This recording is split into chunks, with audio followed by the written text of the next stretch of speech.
জঙ্গলে জিরাফ ও হাতি বাস করত। তারা দুজন খুব ভালো বন্ধু ছিল। হঠাৎ জঙ্গলে খরা নেমে আসলো। হাতি আর জিরাফ জল খুঁজতে লাগলো। জল পাওয়ার তারা দুজন জল পান করছিল।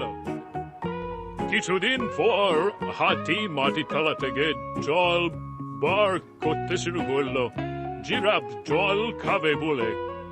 তারপরে জিরাফকে জল বার করে দিল। এক করে আকাশে বিদ্যুৎ চমকে উঠলো, ঝড় বৃষ্টি শুরু হয়ে গেল আকাশে। হাতি আর জিরাফ তারপর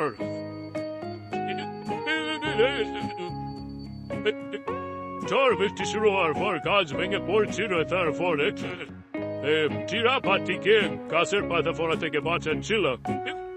তারপর জিরাফ ও হাতির বন্ধুত্ব জয় হলো।